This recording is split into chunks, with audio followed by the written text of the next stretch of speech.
بسم اللہ الرحمن الرحیم۔ السلام علیکم۔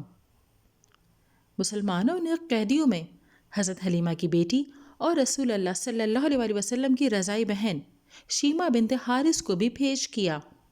انہوں نے بے خبری میں دیگر قیدیوں کے ہمراہ ان پر بھی سختی کی تو اس نے مسلمانوں سے کہا، تمہیں علم ہے کہ میں تمہارے ساتھی یعنی رسول اللہ صلی اللہ علیہ وسلم کی رضائی بہن ہوں؟ مگر انہوں نے یہ بات تسلیم نہ کی، بلکہ اسے بھی رسول اللہ صلی اللہ علیہ وسلم کے پاس لے آئے۔ شیمہ نے آپ صلی اللہ علیہ وسلم کے پاس حاضر ہوتے ہی عرض کیا، اے اللہ کے رسول صلی اللہ علیہ وسلم، میں آپ کی رضائی بہن ہوں۔ آپ صلی اللہ علیہ وسلم نے پوچھا، اس کی کوئی نشانی بھی ہے؟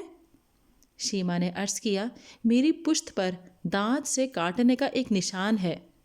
یہ آپ نے اس وقت کاٹا تھا جب میں آپ کو پشت پر اٹھائے ہوئے تھی۔ رسول اللہ صلی اللہ علیہ وسلم نے یہ علامت پہچان لی۔ چنانچہ شیمہ کے لیے اپنی چادر بچھا دی اور فرمایا، اگر تم پسند کرو تو میرے پاس رہو، تمہیں بڑی چاہت اور عزت دی جائے گی، اور اگر تم پسند کرو کہ میں تمہیں ساز و سامان دے دوں اور تم اپنی قوم میں واپس چلی جاؤ تو میں یہ بھی کر دوں گا۔ شیمہ نے کہا، بلکہ آپ مجھے کچھ ساز و سامان دے دیجئے اور مجھے اپنے قوم میں واپس بھیج دیجئے۔ نبی اکرم صلی اللہ علیہ وسلم نے انہیں بہترین ساز و سامان سے نوازا اور واپس بھیج دیا، پھر وہ مسلمان ہو گئیں۔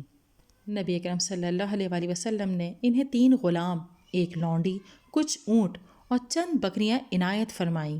ناظرین، اگر ویڈیو پسند آئی ہے تو اسے لائک کیجئے، شیئر کیجئے، کمنٹ دیجئے اور چینل کو ضرور سبسکرائب کیجئے۔